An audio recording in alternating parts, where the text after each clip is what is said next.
Welcome to Interview with the Masters, brought to you by CGMA, the CG Master Academy. I'm your host, Ben Scott.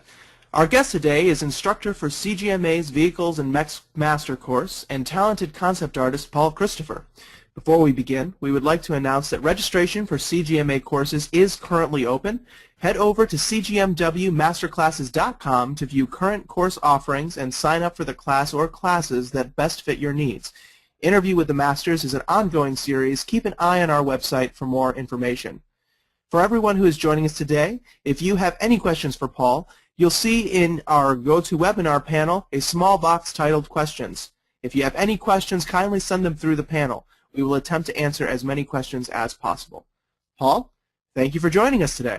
Absolutely, my pleasure. Hello, Ben. Hello. If you could do us a favor and introduce yourself, what you do, and who you are. Absolutely, yes. I am a concept artist. I have been attached with the entertainment industry now for a good decade, I would say. As I was telling Ben earlier, a bit informal projects, of course, started me off on my way, and those being with just the slightest bit of responsibility to most recently being handed tasks such as assessing aspects of Inception, Green Lantern, and you'll have to excuse me. I'm actually fighting through now a 2-week-long cold, so it's actually having its way with me in some respects. So I will be a bit slower than usual. I do apologize for that in the beginning, but carrying along. Video game work as well, Modern Warfare 2. And as well with the Infinity Ward guys carrying over to a new company, Respawn, assessing work for them for their new game, which is not yet to be released. It's certainly going to be announced soon. And Insomniac and various other projects as well. John Carter of Mars, Spider-Man back on film, and certainly wherever the wind takes me. Certainly love offering my ideas to film and video game. They can be slightly similar and certainly have differences that you must address and assess per project. But I do love all the creative challenges and hurdles placed on me by all those wonderful projects, and hopefully much more in the future. Excellent. Thank you for that short introduction. Now, you have both a workshop and a course at CGMA coming up soon. Could you start out by defining what you'll be doing in the workshop? Yeah, absolutely. So in that course, we're basically breaking apart the entire conceptual design process as it is related to a project of your choice. So it's catered to each student as they see their career headed, whether it be for film or for video game or perhaps any other type of media. But as it strongly applies to film and video game, we will be attacking vehicles, mechs, ships, and basically taking apart the process from the beginning to a thumbnail phase, just attacking the white of the page and trying to find very strong adjectives and very strong design themes that will motivate a good design. As I like to say, a good finish certainly relies on a good start, so you might as well get your starts fairly solid off the bat. So pretty much week one we aggressively tear apart what it is to be a conceptual designer for entertainment medium. Excellent. Now, how would you say that your experience has informed these courses that you're working on? Okay. I have certainly gone into the professional arena coming out of having had some training, informal and formal training that has garnered me, I think, a pretty good set of experiences to fall back on, but I certainly know now that there is, as the saying goes, you'll learn a lot more on the field than you would anywhere else, and that certainly is true in this industry and with this discipline of concept design. So I think certainly one thing that is very relevant is how to assess time, how to be able to do these things in a relatively short degree of time. I mean, you would love to have, say, a month, perhaps even a week to render a given idea out, but in some instances you might only have at most a couple of days. So it's really interesting to be able to then, within that hurdle of time, for, say, that given project that you might be attached to then put as much as possible, as many ideas forward, in which case you'd have to rely on what I call a shorthand technique. And the shorthand technique is something that we will build up in class as well, and we really will fall back on our drafting applications, and that is to say our skill as a draftsman slash woman is very key in getting our ideas out, and it's integral in our thinking so that we become stronger visual thinkers as well, and we can then assimilate, like I say, our designs to something that has a greater sort of relevance to an audience, and that is to say that it speaks that your work is not just an isolated piece of thing that is just cool on its own, that it goes beyond that, and that it actually says something, perhaps about the project, perhaps even about the person or the people attached to the design itself. That is to say that. I'm sorry, Ben, I didn't mean to interrupt, but that is to say just to have a strong statement, to have a strong impulse when designing. Go ahead, sorry. Now you mentioned the shorthand technique. Could you briefly describe what you mean by that and how you'd use that in a piece? Okay, very briefly. Certainly. So basically, and let's see if I can actually, because what better to have examples. But for instance, talking about Inception, there was a device that I was asked to basically to design, to think about, and this was again attached. This was attached to Mr. Chris Nolan, who I think is one of the greater visual thinkers and great storyteller in our film medium, and his stuff it's film. It's not. It goes beyond just a movie. And certainly had to put my thinking cap on to have a conversation with such an eloquent speaker as Mr. Nolan. So in the work that was invested towards the case, the dream case, there was a bit of sketch work that had to be assessed, at least on my end, certainly, and I was gifted again with having such eloquent speakers to have such a conversation with, such as Chris Nolan, Mr. Nolan, and Mr. Guy Dias, the production designer, that have had such ideas about this case, and sort of the notions that they, of course, were delving into sci-fi, but didn't want it to be terribly science fiction, and that is to say, to have real world and real working mechanics. And so I basically had to go about and look at vials, medical vials, along with the props master, we just started tearing apart medical devices and started seeing what good delivery systems were for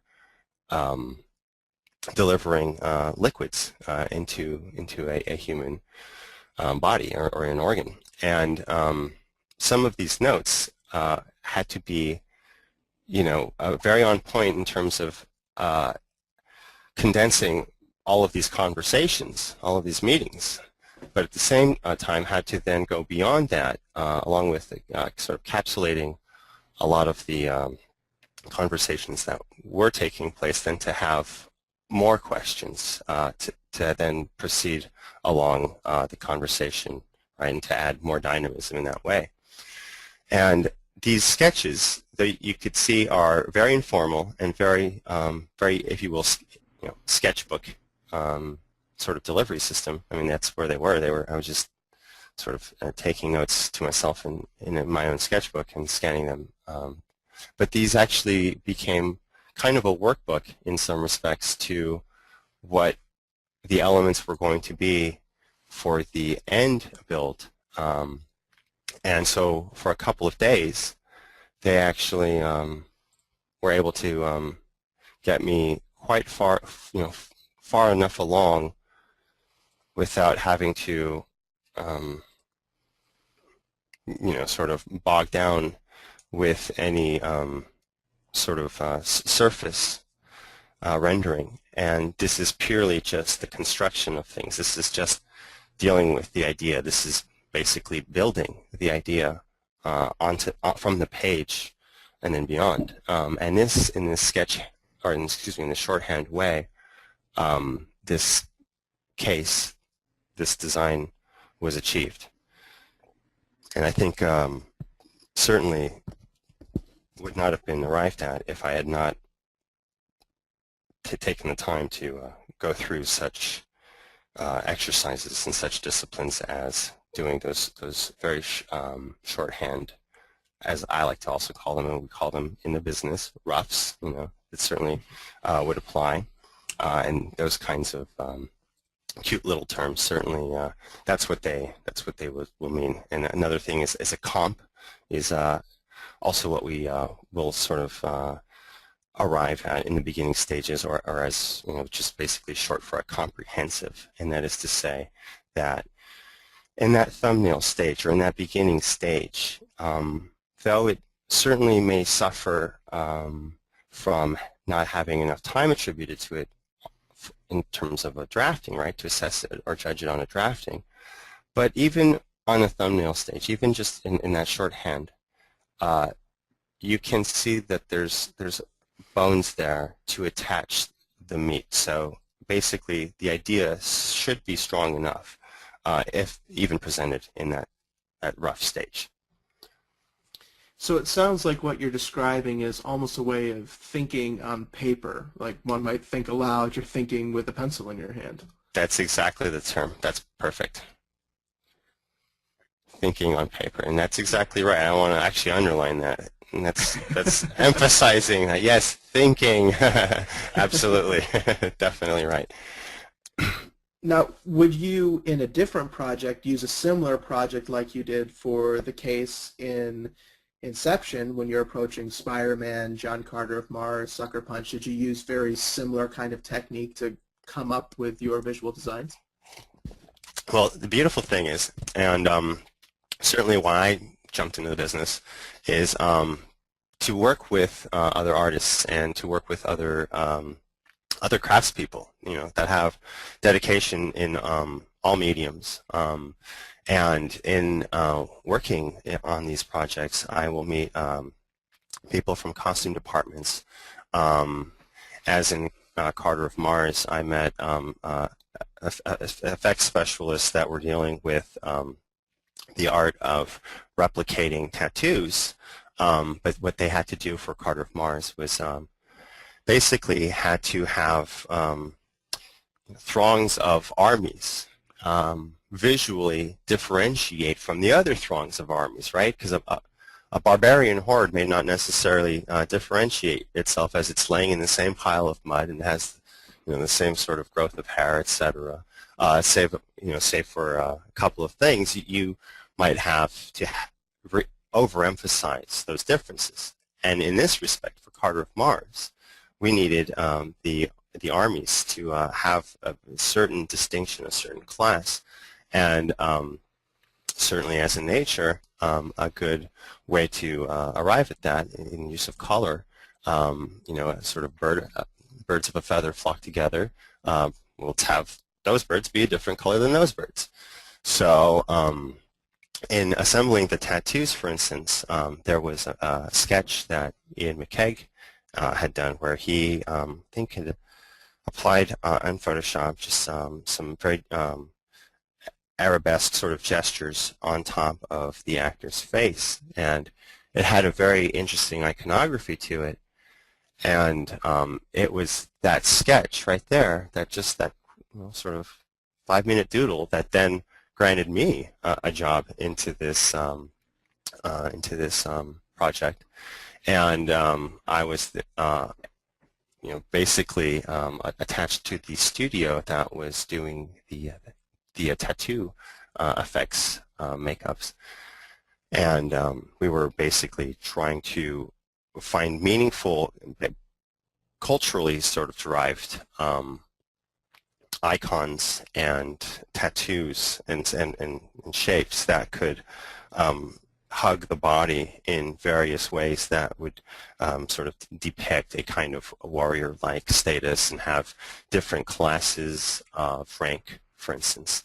So in that way, in that project, Heart of Mars, it's very different than the inception work that I had to do. So you have to kind of remain a bit liquid as well, and you have to don many hats, as they say. And that's why I jumped into this business, is because I get to sort of be stretched and grow from outside of myself and meet people of great skill in various crafts and have these meetings of the minds. Now this is a question from one of our attendees today, and we've talked about a couple projects that you've worked on now, and they would like to know what kind of advice you can give about working with different directors. Okay. Well, as things are now, as the sort of political pyramid has been structured, more than likely what you will be doing is, if you are brought on to an art department, more than likely a production designer and a art department coordinator or an art director will have brought you in, having had looked at your work or having heard of you in some way, and seeing that your skills would in some way already apply to the project would certainly in the interview it would be revealed to you as to what you might be asked to do on that project. At which point you would certainly be within sort of week one being brought into the project, you would break down the script and see how your design task and see its relevance within the overall project, within the whole project. And at that point, certainly directors will, depending on their schedule, because they have many people that they have to answer to in terms of getting creative discussions met to a wonderful resolve. They will certainly be tied down to many other departments outside of yours. So to have such encounters is always a fun and rare occasion, and certainly if they are strong visual directors, then definitely do pay attention, as each word is fairly meaningful, and it is your job to then turn those words into strong visuals. So I just say, just pay attention, listen up, and put your game face on. Put your good suit on, as their time is precious, and you should be very appreciative that they're certainly sharing a key part of their project with you. And for most intents and purposes, the kinds of projects that I want to be involved with are the ones that are meaningful to every person involved in that project, yes, including the director and obviously especially the director. So in that instance, this is, as they say, their baby. So for them to hand over their baby to you is a rare treat. So I take it very meaningfully. Another question we have from one of our attendees today, and this is kind of a question around kind of what the ambiguous nature of what concept art actually is. It takes a lot of different, borrows a lot of different things from illustration and different areas of artwork and design. Certainly. And his question is, what is more important within concept art? The quality of rendering the image or your actual drawing skills, or the idea itself? And I would even add on to that, how do those two interplay with each other? Okay. I'm going to, just really quickly put that to an end. The idea. Always the idea. But certainly the idea of a concept is going to be tied in with its presentation, and that is to say its packaging. How believable is that idea, right? So whatever that idea might be, you certainly have to, as it relates to the project or as it serves to the project, if that project be Adventures of Baron von Munchausen, then the design or the idea of a flying object might be powered by hot air and pantyhose, and that is, again, sort of your job is to package it in that respect with a touch of whimsy, right? With a bit of whimsy. So it really, you do have to be a bit of a chameleon in that respect, and you have to be sensitive to many emotions and not just one sort of pedantic way. And the greater your ability to do that, certainly will lend yourself to more projects within your career, and take you away from that one note. And that's what I certainly will stretch and push myself to do as well. So it sounds like what you're saying is the rendering and the drawing skills are your tool to be able to communicate that idea. Exactly right, exactly right. Because oftentimes, every time, the film finally renders, and in some respects, and I do will make an apology to all the visual effects artists that are dedicated to this craft, and they're saying, hey, that film didn't render itself. It was our dedication that then rendered onto that film what you see. So in that instance, yes, certainly. But as I just use the meaning very loosely, the film ultimately is the final render, and that phenomena of light as it falls onto the form that you've created, right? That form, which is the end design that you've put in front of that camera, that is truly what is important. It's the form. It is the function. And everything falls way to that. Whatever you can do to make that better, you do it. You do it. But certainly, things aren't completely merciless, and this isn't the post-apocalyptic world that they depict in Mad Max, so you will be granted time to render out an idea. So it's not, just purely fight to get the rendering down on the page. Yes, there is time that will be granted for that within a production. And since we've just been chatting a little bit about idea and rendering out your idea, you have this excellent image pulled up here in Photoshop. Could you explain a little bit what this is? Thank you very much. Yes. Yeah. Okay. So basically, this is what I've compiled, and for the end workshop that you guys have seen. Obviously, this isn't the only image that went into the building of this design. There were several, in fact, tied with it, and I think that's really the importance, and that is what is to be gotten, is to see that all of these things do go into putting this design down, this image down, and some of these images having been assessed from the very beginning, you can see just what I mean in that shorthand statement. I think this was the very first image that was dedicated towards this design here, and that is this top sort of, rough, if you will, on this white page here. And all of that going into the, catalyzing into what it is, the whole design process, doing your plans and basically diligently going through and doing all of your homework, as it were, then you will have arrived at hopefully a good working design with strong mechanics and a working sense of natural order. Nature sort of being the thing that we aspire to as designers, having things working as if designed by nature. Now, the thumbnails that you have initially there, were those done in a sketchbook? Were those done in Photoshop?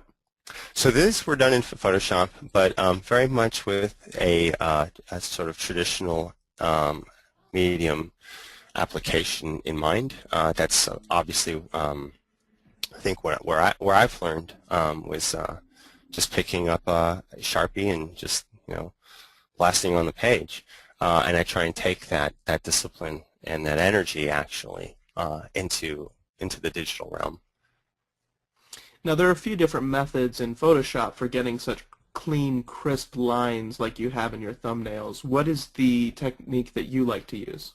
Okay, yeah, there are several. I mean, the most direct approach, of course, is you just get your solid brush, a good working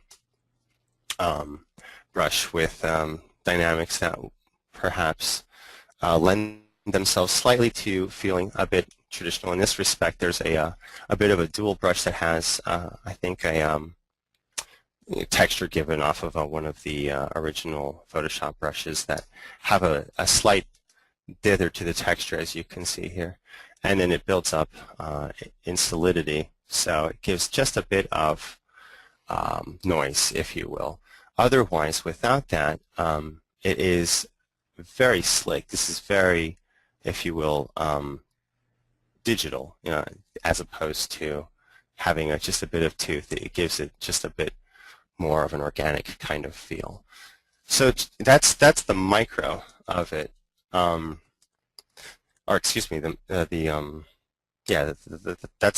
small of it. The big of it would be in, I guess, having something that's done in Photoshop that would feel like it's, say, done in marker, etc. Those kinds of things. This image here is a bit of both. This actually was a printout of some SketchUp captures that I had of the build that I did, that you guys have seen in the workshop, and I just took that build and tried to find ways to make one different than the other.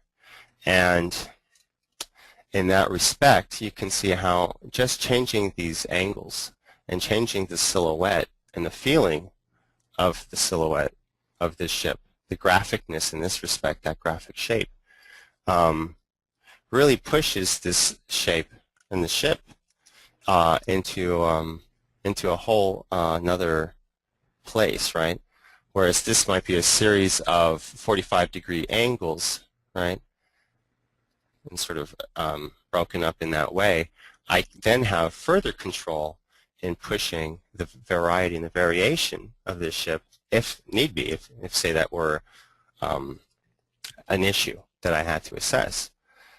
Then I can just line for line just start going over this design and really dramatically changing the effect of that, and even more so, I can perhaps say, change the silhouette of this in a way that might be something different altogether. And that's, by doing that, not to say that we have to every time, but I'm just sort of using it as a way to show the exercise of coming up with results as opposed to being stuck with just one, because sometimes variety is the spice of life. So garnish away. So then you said that these were images from Google SketchUp that you exported and then you drew on top of them to come out with the final silhouettes that we see here? That is correct, yeah. So these were then drawn with traditional medium, and that is to say, pen and marker, and then scanned back in and re-imported into Photoshop, and then just I think some final tweaks, perhaps just a bit of cleanup, as it were. Now, if I'm understanding from what you're saying, it seems more that it's not so much that you have a very specific method that you go about and you do things exactly the same way, but you use different tools, you try out different things, and you figure out what works best for the project at hand. Am I understanding that right? Yes, exactly. And even in the class structure itself, I try to push myself to, in fact, bend to the will of the students in some respects, as opposed to having a completely rigid class. It's a bit more rigid in the beginning, but as I will slowly reveal, the structure of it will become looser and looser, and that is to say, it will start bending to the will of the student, and that is so that the student can get exactly what he or she needs out of the class, and how then to get the functions that are the disciplines that we are learning in this structure, and to have that then applied to their world. Now, I'm really glad you pulled up all of these thumbnails and these studies, because it really shows that there is so much work that comes before even getting to the final concept that you have. Yeah, that's exactly it. Exactly right. I think it would be a lie to say that, and here it is. It really does take work, and it's a bit additive, and it's slightly subtractive at times, but hopefully mostly additive. And again, as I've said before, probably too many times, but through repetition, of course, is how we learn, is that in order to have a good finish, you have to have a good start. So this is the start. This is where it all starts. It's in the idea, and it's in that thumbnail phase where we really begin to see that idea gel. Now, if we could look again at kind of the final image here, could we talk a little bit about how you took these thumbnails and you brought it to this final, very nicely rendered image? Okay, absolutely. So utilizing SketchUp and Circathia, which is a rendering program, and what we're basically doing with that is, and this is why it's more of a production pipeline, and it's structured a bit differently than my class. And in my class, we will, very doggedly go through the drafting application, which is what SketchUp sort of saves us from, and that is to say, the application of perspective, which really, as learning this stuff, it's so fundamental. And in fact, what I might do is go back to, say, one of my drawings, or one of the draftings that I've achieved in class, where you can see this is a completely different approach to arriving at our angle, right? Picking our angle. And you can see the equations. You can see the problem solving on the page. And I actually quite like the look of this, looking at a drawing where I can see the construction lines in the final rendering, in the final resolve, or in the final depiction. For me, it just makes me giddy. Because it really speaks my speak, it talks my language. So Sometimes you'll hear, he's a designer's designer, she's a designer's designer. That's it's oftentimes what they mean is they're doing their homework, they're doing their equations, and oftentimes you can see it on the page because it's the thinking and the building process are so one-to-one in that respect. So, but in a different way, in the production sense, we have to cut down on some of that investigative research at times, and we have to just go for it. And in that respect, what I have created is a system where just actually get my folders condensed here. So let's see. It's here. Okay. And that is all of that investigative process is been removed. And oftentimes, as this goes, the people involved, that is the creative directors involved, your bosses, will say, hey, maybe we want to see it at this angle, or maybe this angle. Oftentimes there will be several angles, in which case it's easier just to grab that model, that chunk of geometry, and then say, okay, well, let's just grab, that piece of geo and see it from this angle with this lighting condition, perhaps, and then see it with this angle and this lighting position, etc. So I'll grab a series of angles, and in that respect, you can see how in just, say, 15 minutes, we have, done the work of what could perhaps have taken, I'd say, maybe a good day to 2 days of just sheer drafting labor, right? Just the work of it, just to depict that angle, just to get that design to, fall in that space on the page. So in this respect, that's why I present this to you guys. I'm sure it's going to make some enemies out there. I'm sure some people are going to say, hey, man, why did you make it so easy?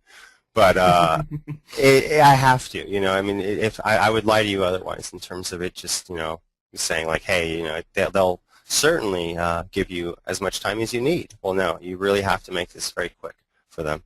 And that is to say, for the people who hired you. And you'll make them look good, and thereby making you look good. So that's why I had to present it in this way. And I think that's kind of one of the things that folks need to learn as they're becoming concept designers and concept artists, that while sometimes every part of you just wants to sit down and paint the image and render it, you've got a job that you need to do. You've got a design that you need to put out for the director or the art director, whoever is in charge. Exactly right. Yeah, and I think thereby it's your duty to thrust the art back into it, to then get so good at this that for you it's not work. It's just back to a kid making paintings back in kindergarten. Hopefully, when sweet music is heard, that is what it is. But of course, a lot of work. Now, these are from the 3D model that you built in Google SketchUp, correct? That is correct, yeah. And then you rendered them. You mentioned the application, but the name is escaping me now. What was the name of that application? Yeah, it's a hard one. It's Kerkathia. It's a bit of a hopscotch of a name, and it's Kerkythea. And I think version 8, I believe version 8 is what I used, and that is, again, why I used it is because it's a great pick up and go. There can download it and use it and jump right in with their SketchUp models. Excellent. So again, this is more about just the accessibility and the ease of use of the tools. If someone were to want to use Maya, if someone were to want to use a different application, it's about what works quickly for you. Exactly right. Exactly right. Yeah, that's exactly my way of teaching. So this is purely just a way, not the way. Excellent. So is this similar to the type of understanding that you'll be sharing in the course, the kind of process that you're doing with this vehicle? Is this the same kind of approach that you take in the class, or do you adjust it a little bit for the students? No, it has been tailored. Very much, in fact, the thing that I will tailor specifically is my feedback, and that is where students will get an exact one-to-one with their work, and that is where I will actually go over and every week actually is be redlining, as it were. Sounds so harsh, but I will just basically be offering my thoughts and my visual anecdotes on top, right on top of the design that the students have contributed for the homework assignments. Now, I believe on the website we do actually have a week-by-week breakdown of what you're going to be covering, but could you give us just a quick overall idea of some of the topics that you're covering? Yeah. So what I do is, and it's actually based on, I'm going to actually reveal a secret here now, that is the structure of the class is very much based on the difficulty level of the drafting application. And perspective being what it is, extremely difficult at times, one of the greatest I guess, ways of seeing how perspective can be applied or incorrectly applied is the ellipse. And the ellipse is something that is quite difficult altogether, and that is something that a vehicle, for instance, must have an ellipse, right? It's a roving vehicle of sorts. It's going to have a series of circles, which are ellipses, as those are what we use to depict wheels.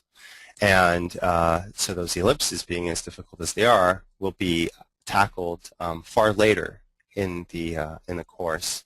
And at the very beginning, I just want their imagination to just sort of fly free, as it were, free of ellipses, so to speak. And so we basically will do ships, as you don't necessarily need an ellipse in a ship necessarily, though to have one in there wouldn't be a bad thing. But I of course jest, and that's in that way that I've sort of assessed and built the class schedule, is through the difficulty of drafting. And as you say, drafting is a very difficult skill. How did you come about learning drafting skills yourself?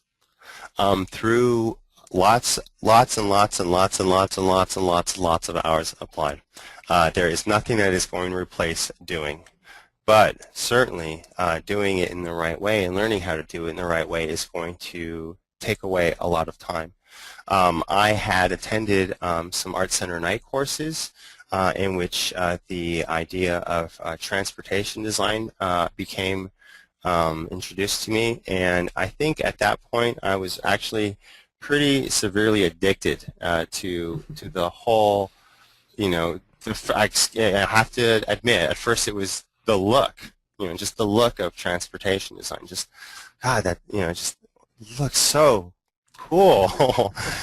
But then there was, of course, something beyond that, something greater, and it was that I was, striving to go after, and ever since then it was really just me trying to get a series of, whether it be classes that I had taken through a non-traditional course, and that is outside of college, and such as what you're doing here now. I took a series of those same courses as well, in which I was able to then, I think, get a pretty good sense of where things were, at least on the page, and then started building my career. Now, there's, of course, the draftsman skills that you need, the drawing skills, also the skill of just designing something to look cool, but then, and this is a question from one of our attendees today, there's also the importance of making a design look like it could function. Exactly. So when you're approaching vehicles, mechs, props, whatever, what do you do to make those devices not only seem like they can function, but kind of communicate that functionality to an audience. Yes, right. Shameless, no, not shameless, but plug here. Go to howstuffworks.com. That is, the end of it. But no, really, it is. It's having that curious mind, and that is to tear apart a vehicle from the inside out and understand how an axle is, connected to the wheels, and how it's, how the steering wheel itself, which is the whole powering, the mechanism that is the driver, the vehicle rider itself. All of those things and the way they relate mechanically, those are the things that I have tried to understand, and therefore, by understanding that, can you then only express it and depict it. So it really is just through sheer labor and intense research of just going in and through investigation, tearing this stuff apart, and actually, if you can't build a mock-up of it in some primitive form, and actually, I think now with SketchUp available to you, I don't think you have any excuses to perhaps at least investigate things in that way. But certainly to at least be able to draw the primitive rendition or primitive makeup of it on paper is a good sort of way of saying, okay, I think I'm getting it now. I think I can see how things are relating to the whole. Now, do you spend a lot of that time in research when you're doing individual projects? Do you just do general research overall because you like vehicles? Yeah, I think that's very much a question that can be sort of assimilated to a pro athlete, and that is to say that we're big and strong, and no, that is to say that we train during the off season. We're not just from those months that were dedicated to our craft directly. I think indirectly in the off season, we're still very connected to that. We're dreaming about certain goals being met, be it personal or what have you, and we're working towards those goals by, I think, training, whether in our respect, it's by opening the sketchbook and doing, just filling the number of pages with just as perfectly made circles as you can, perhaps do, and just going through all those things. Then, obviously, amassing a bit of a library would not hurt, and I think certainly I would not be who I am without my books, and I think that is another part of it as well. That is not talked about as much, but certainly is a part of it. Now we've got quite a few questions a bit about your industry experience and kind of the industry as a whole. And we were actually talking about this a little bit before the webinar started, but we have an attendee here that would like to know how you landed your first job. Okay. You have to ask, going back in the vaults here, let's see. That's hard. Okay, first industry job actually was G.I. Joe, and that was, okay. It was the production designer, who I think is an incredibly talented man, incredibly talented artist, actually. His name is Ed Verreau. And he actually went up the ranks like a good general would in an army. He went up the ranks on the field, and he started off as lo and behold, a lowly concept artist. And he was actually attached to Back to the Future, Part 2, no, and 1. I think if not having designed the DeLorean, he certainly had a hand in it, a strong hand in it, and along with a lot of those future cars that you would see in Back to the Future 2, etc. And I think him and Ed Eith was another illustrator attached to that project. And these guys actually were already known to me and their work was known to me through my family, actually. And I have a now I'm a fourth generation, having now been steeped into to this discipline of film. I came from my great-grandfather, who actually was a production designer and art director on some of the greats, on some of the the golden age film. Ben-Hur, for instance, he was production designer of Ben-Hur. So that granted me obviously a certain amount of access into this, but what I got out of it was just the sheer amount of dedication that these people had, right?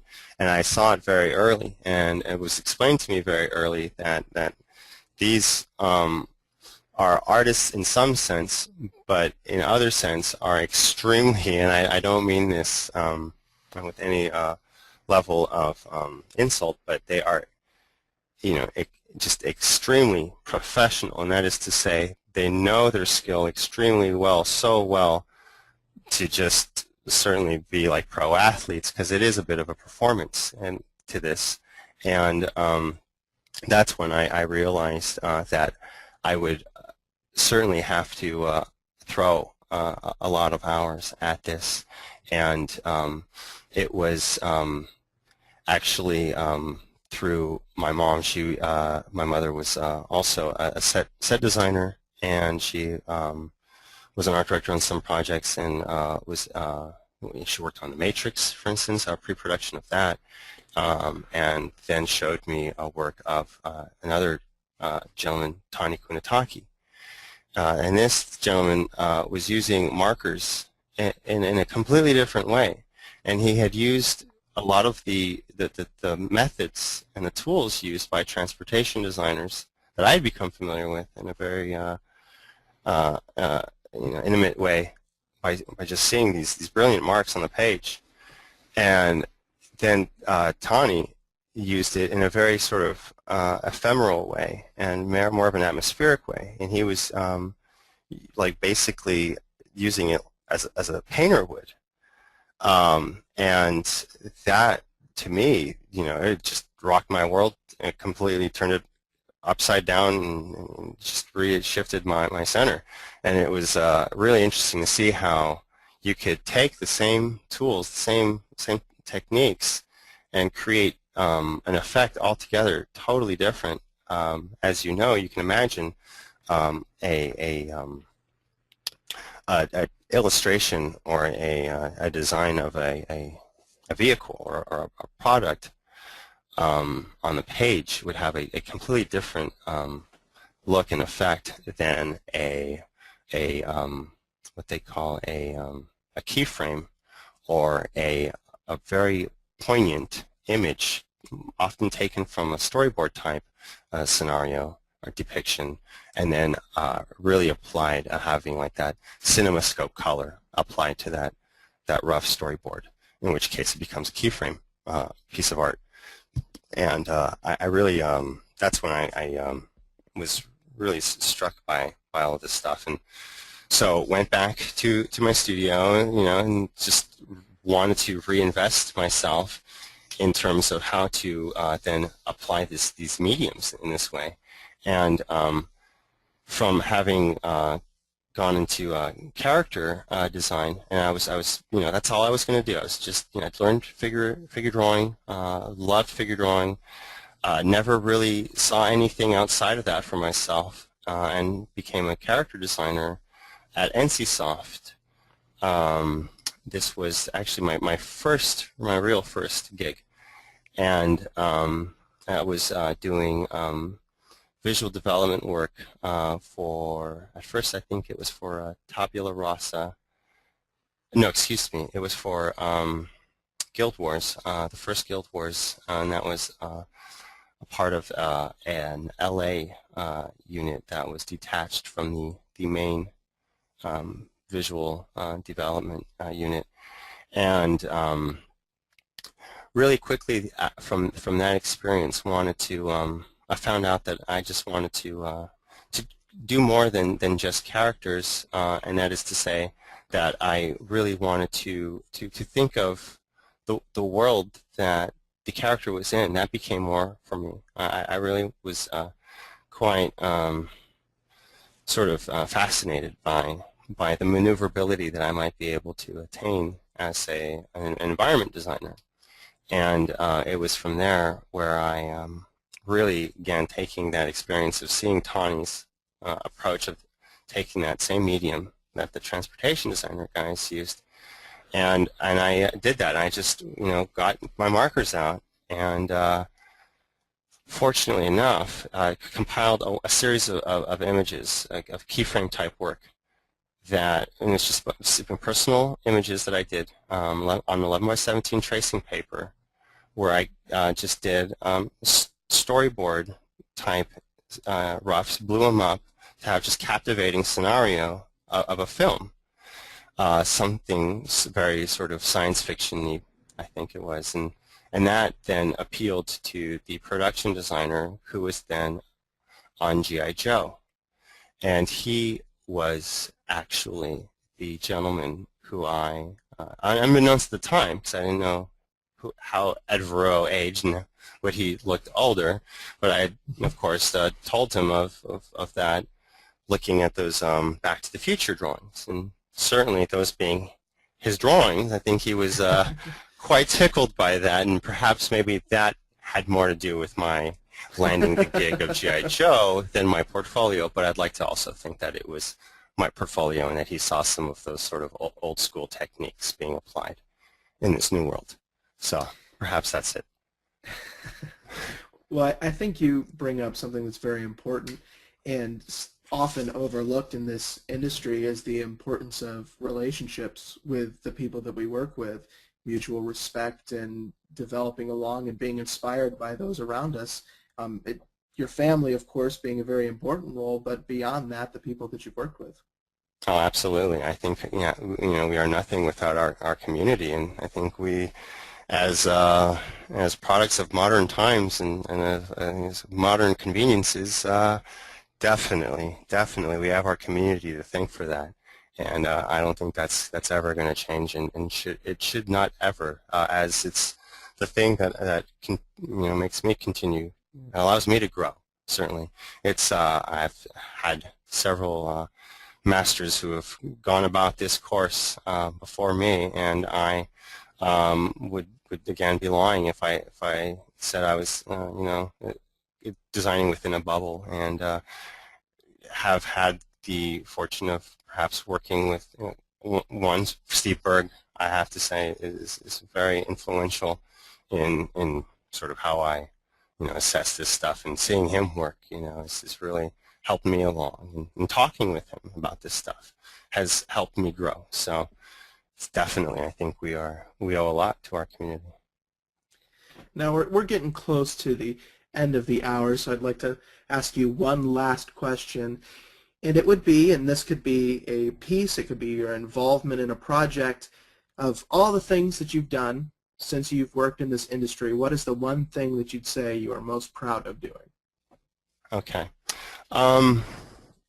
Well, in terms of design work, I would honestly say, without reservation, probably being attached to Inception, personally and professionally, has been a great experience. I think also in terms of that responsibility to the community, right, is definitely, I think, what I was thinking foremost when I was on Inception. Oh my God, I don't want to screw this up for the rest of those guys, who are my peers, and just like, man, such a cool movie, but that case, it's certainly not something you want to hear. So I think the fact that I think I got that right, I think, and certainly I think it was what Mr. Nolan had in mind, makes me proud, certainly.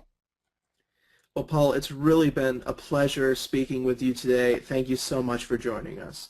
Absolutely, Ben. Thank you very much.